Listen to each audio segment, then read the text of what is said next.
Well, dozens of downtown Grand Rapids businesses, large and small, experienced the ramifications of the civil unrest almost immediately.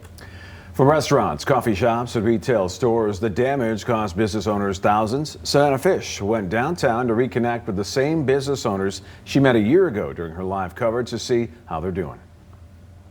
Well, walking down Monroe Center, businesses appear to be doing okay despite the ongoing pandemic. But 1 year ago today, that was certainly not the case. I was standing in this exact same spot outside of this comic book store, Vault of Midnight, covering the aftermath of what started as a protest and turned into civil unrest.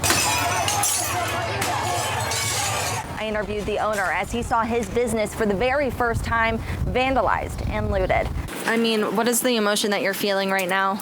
I think I'm in a state of shock.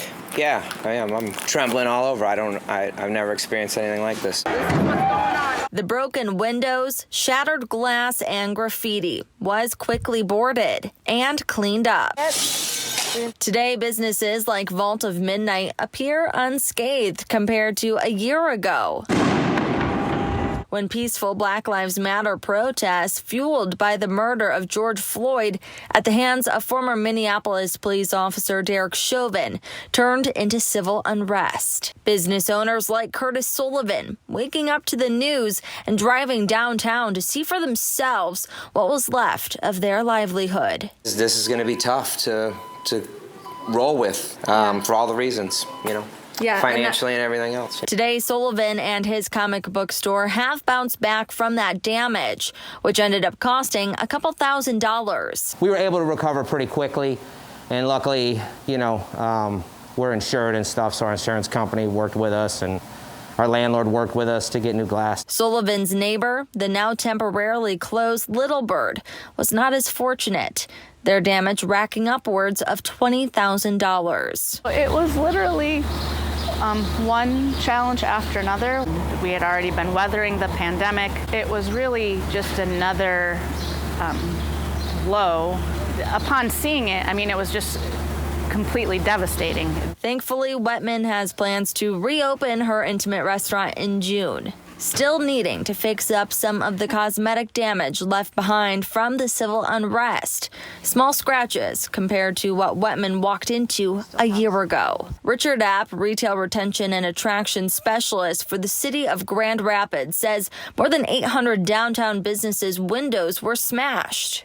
The city was a mess. There were windows broken, there was debris everywhere, there were cars burning, the streets were steaming. It was a tough look.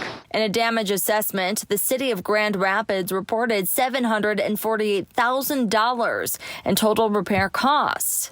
City departments spent more than $1.3 million in cleanup efforts. But city officials and business owners can agree it was the immediate and continued support from the community that helped the downtown Grand Rapids businesses get back up and stay standing during a year they never could have imagined. It really plays to the resiliency of our city. I think Grand Rapids is...